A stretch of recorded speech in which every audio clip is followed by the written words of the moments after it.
I thought, I have this ability to write something and illustrate something and put it out into the world. And why not create something that can help others and possibly create a connective relationship within families that I have the chance to provide. So why not go for it and give it a shot? Welcome to Tilt Parenting, a podcast featuring interviews and conversations aimed at inspiring, informing, and supporting parents raising differently wired kids. I'm your host, Debbie Reber, and today I'm interviewing Samantha Cotterill, a children's book illustrator and the author of the book series Little Senses. Little Senses is a collection of books especially for kids on the autism spectrum or who have sensory issues. When Samantha first reached out to me about the Little Senses books, I became an instant fan. I knew I had to bring her onto the show because I fell in love with this project. Not only are these books beautifully illustrated, they are so unique in the way they're presented. They really allow kids to recognize themselves in a way that feels both playful and therapeutic and without labels or stigma. In our conversation, we talk about Samantha's unique approach to writing and drawing this book series and all the little details which she felt were so important to include, many which were based on her own experience of being on the spectrum. I am in love with this series, and I can't wait to introduce you to its creator.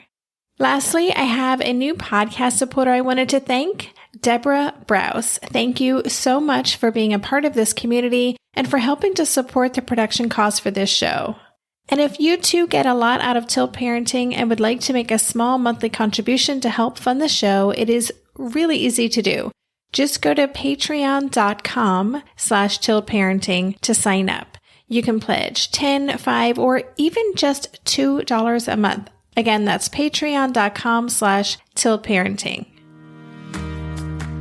And now, here is my conversation with Samantha.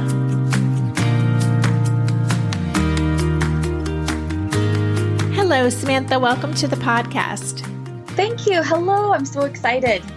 I'm excited for this conversation. Listeners, for a little context, Samantha reached out to me to share with me a book series that she has created, which I get a lot of pitches, several a day, from people who have their own projects and so forth and so on. And this is one I was like, send me those books. And I got the books and I wrote back, I think within an hour, I'm like, oh my God, these are amazing. And I need to bring you on the show. So I'm really excited to share your work with our community.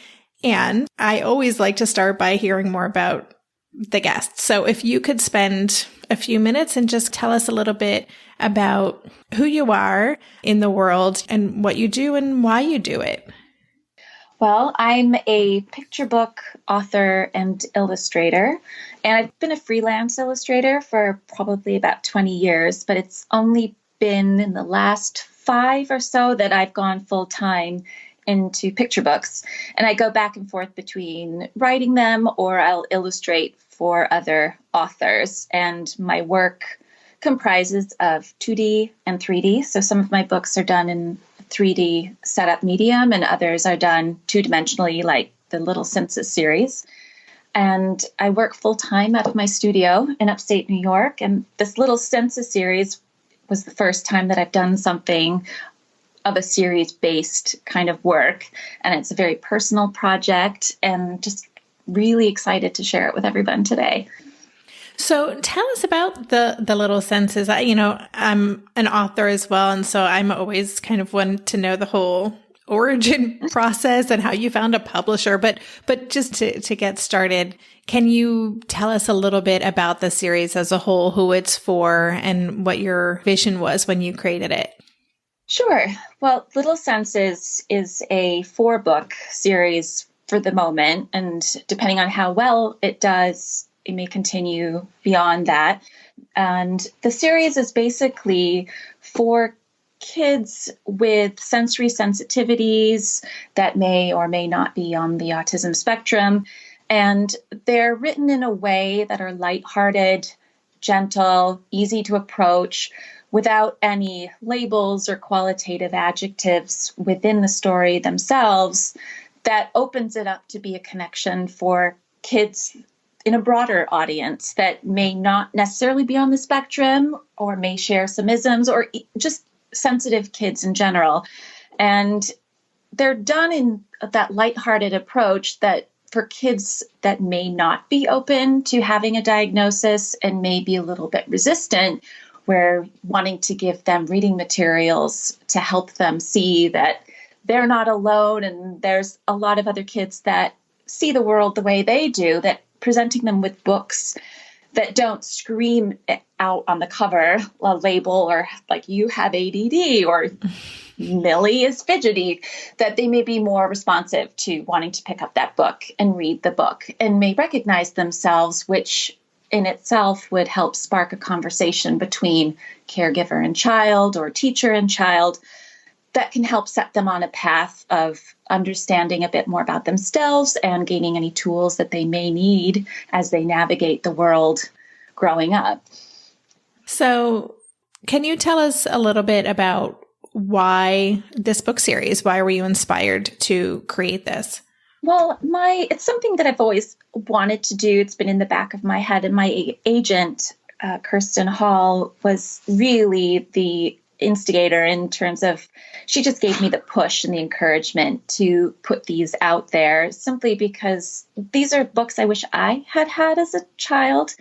I grew up in the 70s and 80s, so clearly it wasn't as known as it is today. And I just grew up in a world of feeling like I was awkward. I was the odd one out. And there were quote unquote isms within myself that I thought of as negative traits and didn't really quite understand why I would think certain ways about things that no one else around me felt the same way. And if I had these books, it would have helped me to kind of gain more self-confidence and not have such a low self-esteem going into those crucial years of social interactions and just growing up. I think these would have just been so helpful for me. And that's part of why I thought I have this ability to write something and illustrate something and put it out into the world. And why not create something that can help others and possibly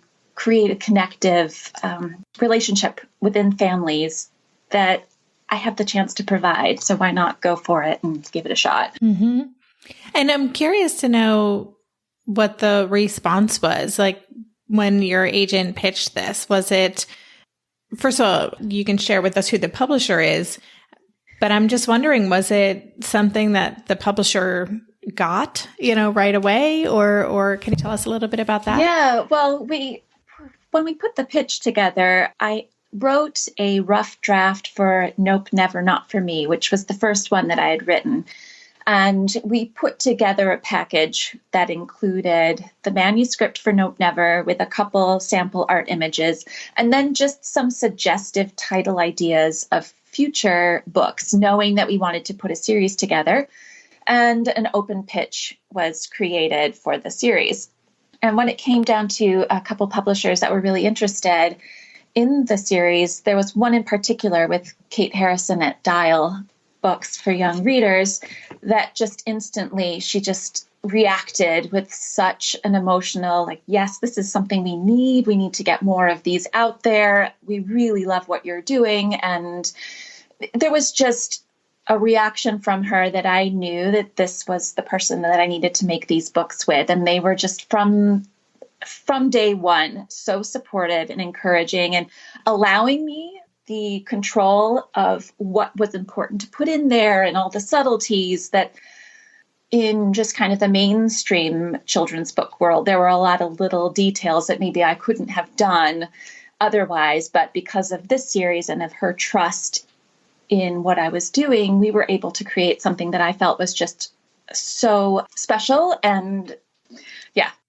No, that's great. I think it's so important to find the right partners for these projects. And so that's exciting. That's what we want, is people to be like, yes, I totally get this and we need more of this. And I always talk about the big paradigm shift that we're trying to push through here. And that involves what you've created. It involves, us getting more content, more media out there that shows a different perspective that challenges this kind of quote unquote typical experience that we know not so many kids actually experience, you know? Yeah. And what was great about Kate with working on these books is just really trusting in the way it was written, especially with I wanted to make sure that the dialogue from the caretaker was short and sweet, and it had to be delivered in very short sentences and not too descriptive, just to keep in mind that a lot of kids can only take in so much auditory information before shutting off. And even in the details, such as the third book that'll be coming out soon, and Can I Play Too? I purposely put some tiny detail changes simply for the fact that if you're in the office and going for maybe a diagnosis and you have the child looking at the book, certain children may open the book and go, oh, there's a stripe on the sweater on this page, but it wasn't on an earlier page. And in the rest of the picture books that I've done, you're scrutinizing and going through every page to make sure that every single detail is consistent.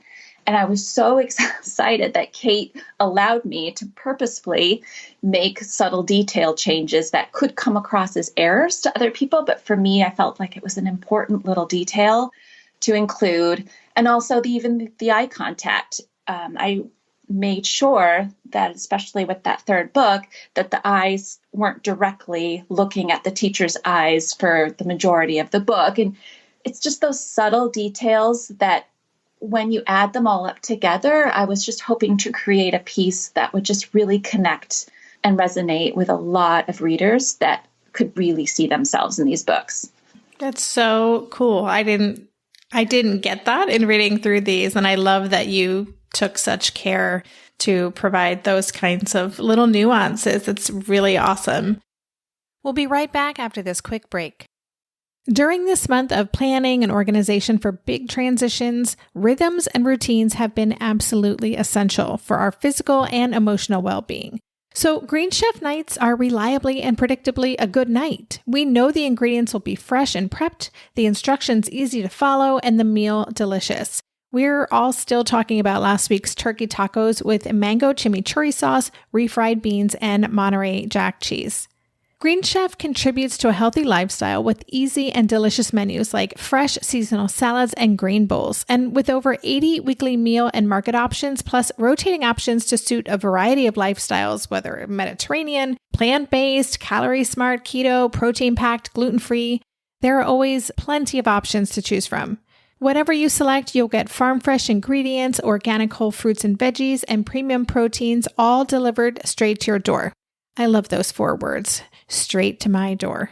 Oh, and one more thing I love about Green Chef, they have an app, which means it's easy to manage meal preferences and delivery from your phone if you want to. And I, for one, want to. I am in that mode where I'm making the most of little moments like waiting in line at the pharmacy or for the F train to pull into the station to tackle all of those to-dos. So the convenience of an app is key for me. Green Chef has a special offer for Tilt listeners. Go to greenchef.com/tilt50 and use code TILT50 to get 50% off plus 20% off your next 2 months. That's 50% off plus 20% off your next 2 months when you use the code TILT50 at greenchef.com/tilt50. Maybe I've watched too many seasons of The Amazing Race, but every time I have to go somewhere on the subway, I treat it like a competition. It's all about making the right gut decisions about which route will get me there the fastest. Sometimes those decisions get me where I'm going early, and other times my gambles don't really pay off. Probiotics can't help with most gut decisions, but if your gut needs a little support, Ritual has your back. Their Symbiotic Plus, a 3-in-1 supplement, has clinically studied prebiotics, probiotics, and a postbiotic to support a balanced gut microbiome. I've been using Symbiotic Plus for about 6 months now, and it's become a core part of my morning routine. I take the mini capsule every morning while making my way through my inbox, whether I'm at home or I'm on the road, because it doesn't need to be refrigerated. And the capsule itself is delayed released, which helps it survive the harsh conditions of the upper GI tract for delivery to the colon, and that's exactly where we want it to go. Ritual invested in a study modeling the human colon, which showed that Symbiotic Plus significantly increased microbial diversity and the growth of beneficial bacteria. There's no more shame in your gut game. Synbiotic Plus and Ritual are here to celebrate, not hide your insides.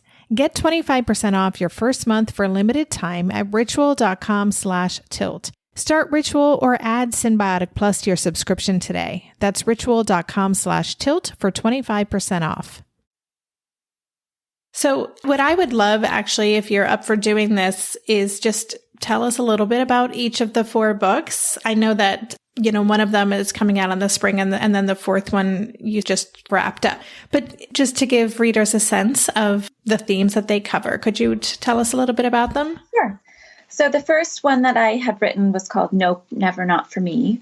And that's basically about exploring new foods and learning how to try new food when you may be in your quote unquote rut of always having the same foods, which I'm still that way today. But it's gotten a lot better as an adult. And it's just instead of having your basic kind of standard plot of trying a food that you didn't think you would like and then suddenly liking it, here we have a situation where a child is faced with a food that she's not at all interested in, but she gets to try it through not only taste, but through quote unquote playing with the food, touching the food, kissing the food, just really getting to know the food and get a relationship where she then has the courage to try something. And she doesn't end up liking it, but what she's learned is that she can try foods and it may encourage her to try more. And just also using a passion of hers as a way to get her interested in trying new foods. So she's a very dinosaur-obsessed girl. And when she discovers that she doesn't like this piece of broccoli, she's just devastated because she always thought she was a plant eater. And as her mother points out, well, she's a triceratops, using the words try with T-R-Y. And in that case, just giving her that connection to something she loves would get her really excited about trying new foods. And so this was just all about exploring and learning how to try something and just be excited in the successes of being able to do that. This Speech is Loud was the second one that came out. And this one is about sensory overload, situations that can arise when you're going to a new place that may be just much more loud than you expected or crowded, and how all of that coming at you can create a situation where you just explode, and just giving you tools on how to handle and recognize when things are starting to get a little bit tough inside, whether it's just all the sensory input is just taking over, and how can you get through that situation to a place where you can enjoy what you're doing. And I wanted to pick a location that wasn't too obvious in the beginning in terms of like a mall or another area where you would expect it to be loud and overcrowded and cause sensory stimulation overload. And it was kind of between an apple orchard and a beach. But I purposely here placed them in a beach that wasn't very crowded, but to him, it's very crowded. And that was another important distinction for this series in particular, was that I really wanted to stress that in this situation, this beach may not be crowded at all to a neurotypical viewer, but for this child, this beach is very crowded and loud. And how does he cope? With his father will give him tools to help him cope. The third book, Can I Play Too, is set in the classroom, and it's basically learning social cues on how to recognize when someone you're playing with may need you to stop or maybe take a moment and think about how you're interacting and what tools you can gain to be able to foster like a really good relationship when it comes to playing side by side with a friend.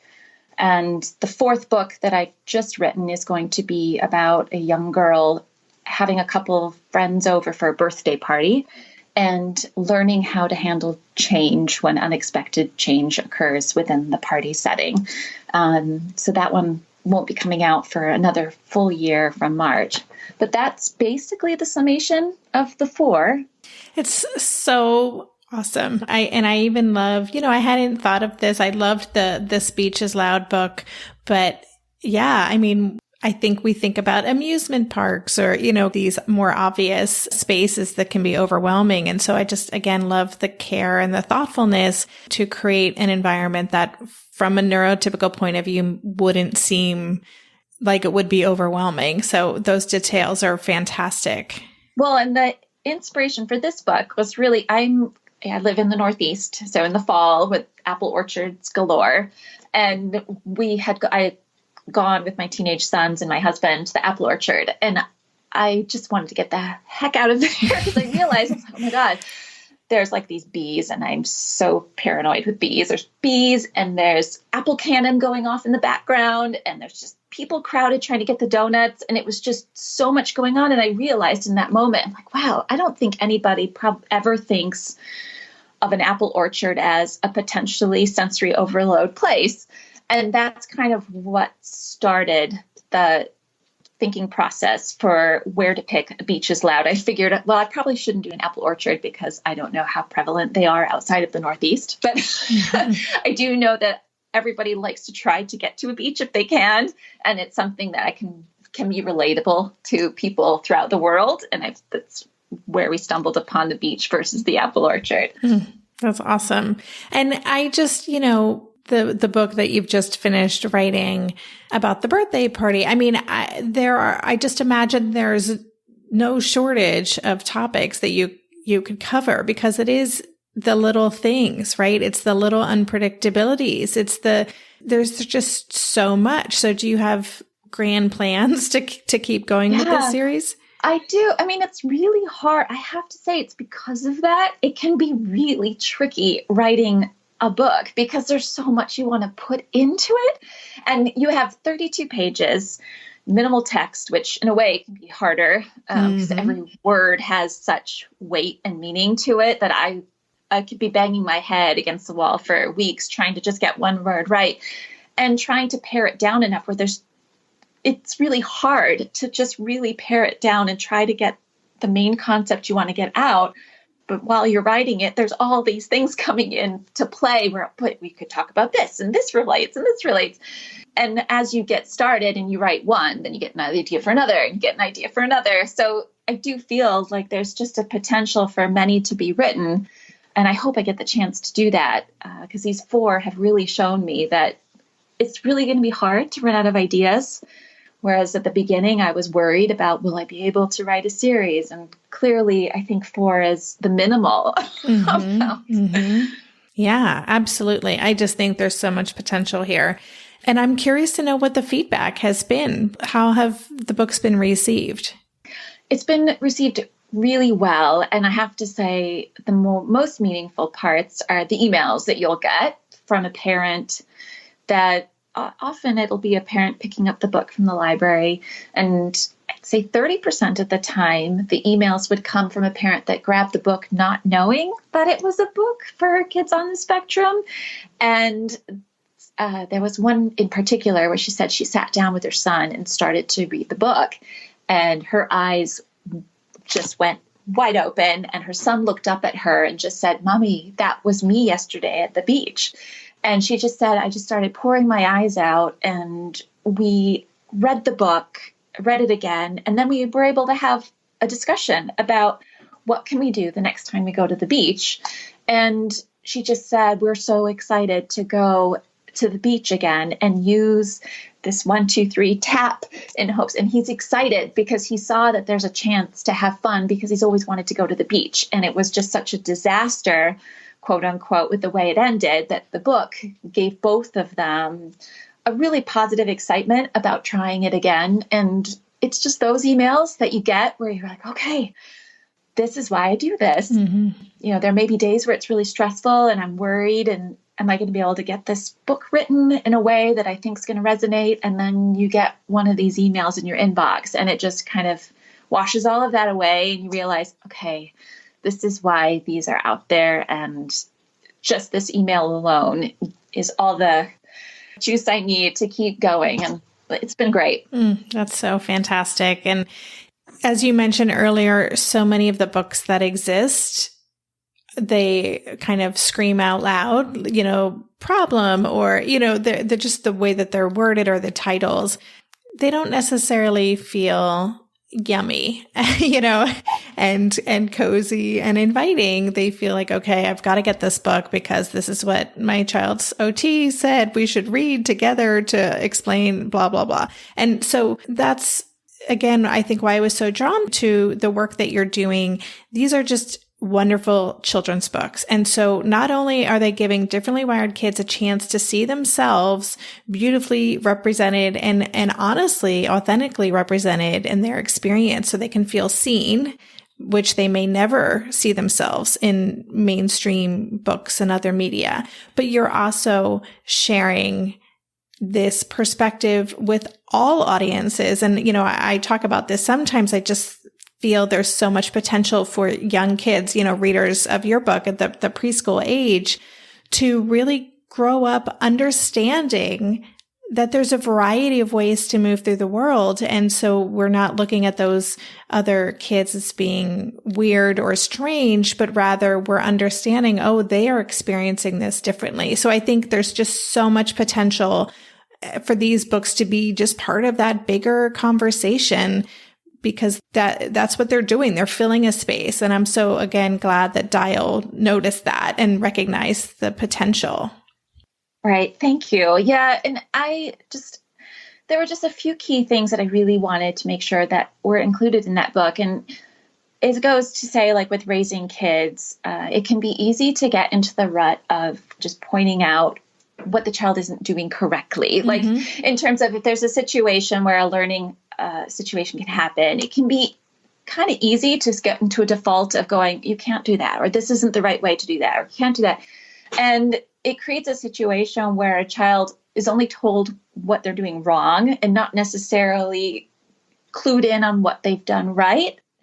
And in these books, especially with Can I Play Too, when the teacher is responding to a situation between the child and the friend, she first points out what the child did brilliantly as a positive reinforcement before introducing some subjects where he could improve on, or something that a tool he could use to maybe help understand a situation better.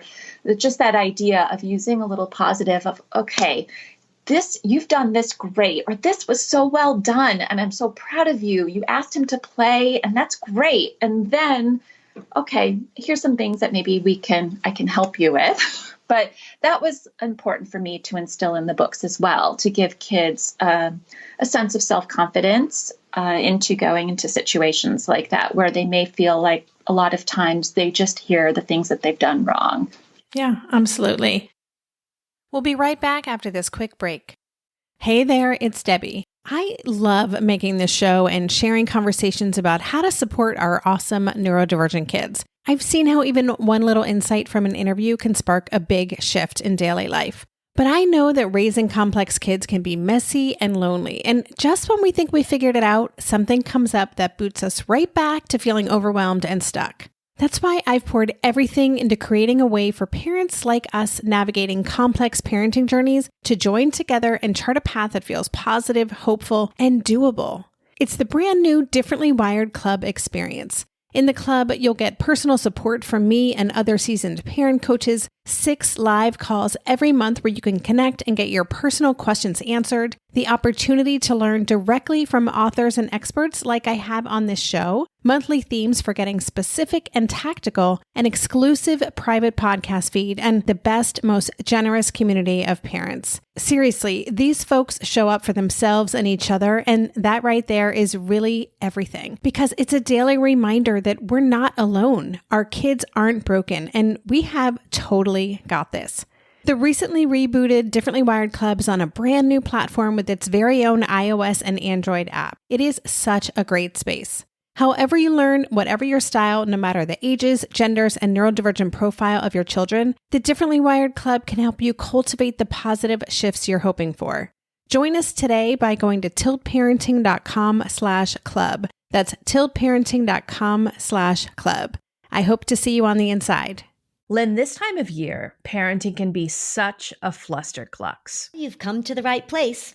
I'm Lynn Lyons, and I've been treating anxious families for over 30 years. I'm Lynn's sister-in-law and co-host Robin Hudson. Join us for Flusterclux, a podcast for parents who worry. Wait, that's everybody. Yeah, these last few years have felt like one long anxiety attack for so many. Why do you think parents are always surprised that a podcast about anxiety relates to them, even if no one in their house has an anxiety disorder? Well, worry is human. Everyone does it. And anxiety shows up when we face uncertainty. All the parenting tips you've taught me have been essential. I love to break it down into skills we need to manage worry in our families. We've covered so many topics: depression, burnout, meltdowns, perfectionism. Don't forget scary mothers-in-law. Right, but of course that's not my mother-in-law. Because that's my mother. And a listener. As a psychotherapist, I like to teach parents and kids how to respond to everyday moments in healthy ways. Managing anxiety really can be taught. It really can. And I'll even tell you what to say. We talk about serious stuff,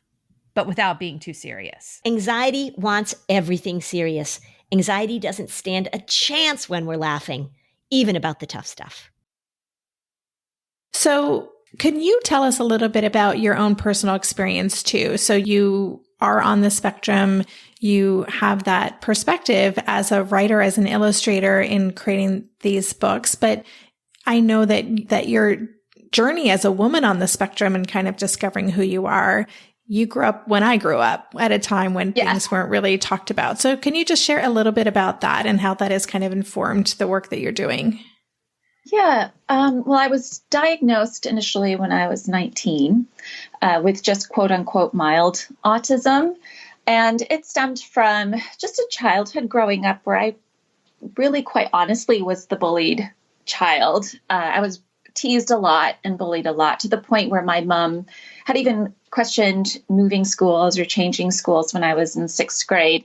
I was always much younger, quote, than my peers in terms of I played with Barbies until I was 16. I was quite obsessed with Barbies, and my big teddy bear, he was my little sidekick that I really was fond of until high school. But I was the awkward kid. So just growing up, I was the awkward kid. I was not really understanding the social cues of my friends, and I could come across as quite blunt. And I still remember to this day, eventually my best friend at the time, I remember calling her and just saying, "Hey, I've called everybody I know on my list and nobody can come over, and you're the last person to call. Do you want to come over and play?" And at the time, I didn't even think about how that could have come across. And I remember my mom stepping me aside and going, that might have not been the best way to ask her to come over and play.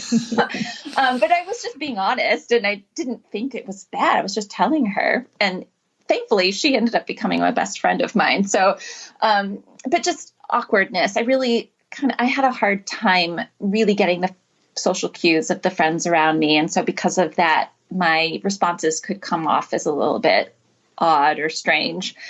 And we moved around a lot growing up. I probably was in, I'd say 9 schools before I even got to high school. Wow. But the advantage is that I used to always watch the kids around me, and there was always the popular girls because I really wanted to be a popular girl. And so I would watch and I'd say, "Oh, Beth, she gets all the response and she talks like this and she has this mannerism and she always wears these kinds of clothes." So when we would move, I would move to that new location and I would try to be Beth, and I would talk like her and I would wear her clothes, and I'd be good for about 2 weeks. and then I'd start flipping, but I got so skilled at it that I can, even as an adult now, I kind of can read the room and I can adjust.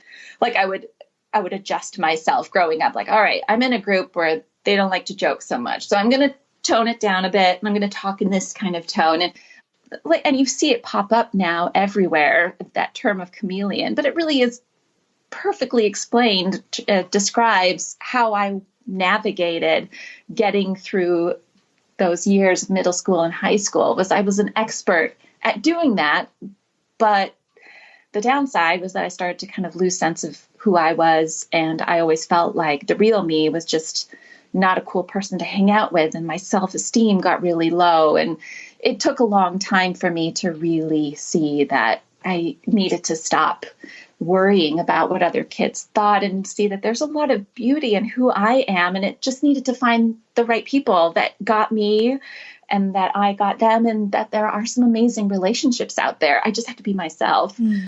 I'm just wondering, one of the things I hear from a lot of people in my community is that they are just discovering their own neurodivergence later in life. And that is quite a process for them, for many of them. For some people, it's a relief. For some people, there's some reconciling or just reflecting and maybe healing that they need to, or they want to embark upon to kind of make sense of experiences from when they were a child that were really painful and to move past them. And I'm just wondering, because you did get a diagnosis when you were 19 and discovered more as you got older. What was that process like for you? Was it a relief for you? Did it help you? It was such a relief. Okay. Absolutely. I think as I got older, then the more like specific diagnosis came in terms with the Asperger stuff. And it didn't really come out for a while because the people that are close to me that do also have Asperger's are male. And there were certain aspects of the way they looked at the world that I didn't have. And so it became something I just never thought was part of my own wiring. And it wasn't until I had watched a Tony Atwood TED Talk where he was talking about the difference with girls and boys. And he just basically spilled my whole life out to the point where it was immediately shared with my mom. And my mom was just like, oh my goodness, like just everything to a T, the Barbies, but just everything he talked about was me. And I thought, oh, this is really interesting, because the parts that I thought made me not part of that community, it was more so because I was female and it didn't really present itself in females the way it does in males. So right, literally minutes after I watched that podcast, I made an appointment with a psychiatrist and got in and went through the further diagnoses. And it was a relief in the sense that it explained a lot. I mean, I already had the mild autism diagnosis, but just knowing that the years growing up where I felt like something was wrong with me because I really didn't want to hug my parents, and I could see it pained them because my sister was quite the opposite and she was the big hugger. And I didn't know why I didn't like hugging. And it just really toiled with me because I felt like it was something that was wrong with me. And I think if I had the tools to know that that's just kind of the way I am and it's nothing that's wrong with me, it would have taken away a lot of the anxieties I had about myself and the way it made me feel like I was broken. And I think if I had known that then, it would have avoided a lot of those years of depression and anxiety that can be really common if you really don't know that some of these things and traits are really just the way you're wired, and it's not something that's your fault. Wow. Thank you for sharing that. I think this is something I also hear a lot from listeners is there's still so much information, I think, that needs to be made available regarding girls on the spectrum versus boys. And I know there's been a lot of, movement, progress happening on that front in the past 5-10 years, but there's still so much more that needs to be done, because I know that many parents have daughters who aren't thriving and believe they're on the spectrum, but a lot of people who diagnose are still not able to recognize it because it looks different. Yeah, it does look different, but, and there are a lot of similarities at the same time. Like I was an avid collector. I mean, my collections were really odd. Like I would collect eraser shavings, which I would spend my days rubbing my eraser on the school chair, trying to collect eraser shavings to put in my little containers. And I was like my little inventor side where I liked to create gadgets to try to make my life easier, because I was super into like Rube Goldberg kind of situations. And I would like to try to create a device that could give me water in the morning when I woke up, and I would try to make things. And I was like, so those parts where I was just a collector. I mean, the fact that I grew up in the 80s and I had mason jars that I set aside to collect sweat in case I ever came in contact with Daryl Hall and John Oates. I had a lot of odd My parents are going to roll their eyes when they hear this podcast because they knew that I'd probably bring that up right away. I had a lot of odd collections. Yeah, I never got the sweat, but I had those jars set aside for, God forbid, I would ever. But, and then the intense interests, like I would get, like when I get interested in something, I get interested in something and I will go all out. And so, case in point, Daryl Hall and John Oates. I wrote letters to them every week and I had double cassettes of every album because in case I lost one, I would still have one. It was just, I lived and breathed Daryl Hall and John Oates. And then all of a sudden one day it would be over and then the next passion would hit. And so there's definitely a lot of things I share with a lot of males with Asperger's that present. Yeah. So I just have to ask before we say goodbye, is one of your plans for a Little Senses book or maybe another project going to be aimed more at girls on the spectrum?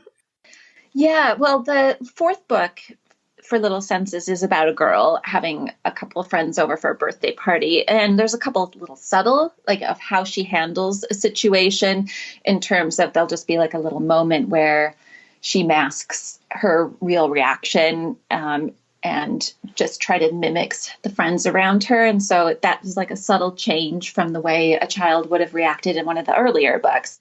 But doing that has gotten me really excited to potentially explore like a graphic novel or something for teen girls, because doing this book got me really excited to really explore that further. And just going in my own life as a teenager, I just thought that could be a really cool project to try. Yeah. So that's kind of in the back of my brain, brewing. Ooh, all right. Well, you keep brewing and keep us posted. But I just want to thank you so much for sharing your story and for telling us about your project. I'm so glad that you reached out to me and that you shared your work with me, because I can't say it enough. I just really instantly resonated with the work you're doing. And I think it's so important on so many levels. So listeners, I encourage you to check out the Little Senses series. The art is beautiful.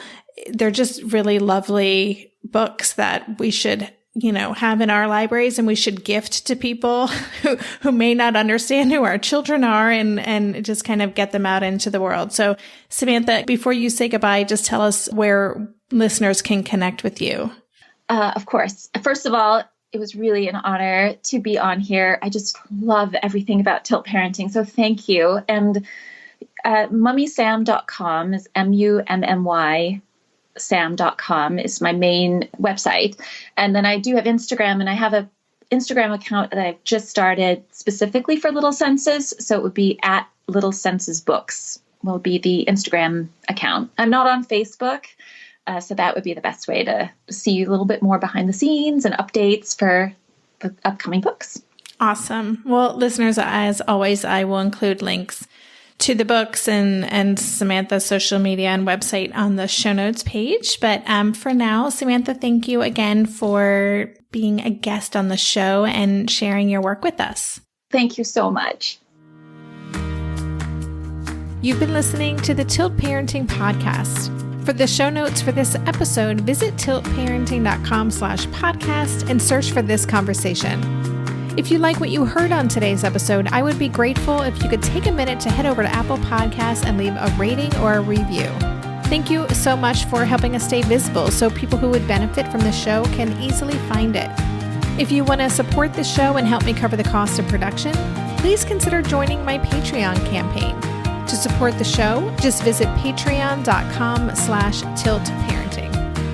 Lastly, if you aren't already part of the online community at Tilt, I invite you to sign up at tiltparenting.com on the box in the bottom where it says Join the Revolution.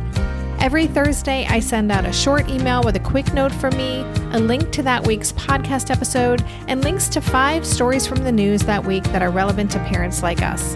Again, you can sign up and learn more about Tilt at www.tiltparenting.com. If you're a parent, I invite you to join us at the Mindful Mama podcast, where it's all about becoming a less irritable, more joyful parent. With sometimes hilarious and always thought-provoking experts and friends, at Mindful Mama, we know that you cannot give what you do not have. And when you have calm and peace within, then you can give it to your children. I'm Hunter Clark-Fields, and I can't wait to see you there. Listen in to the Mindful Mama podcast.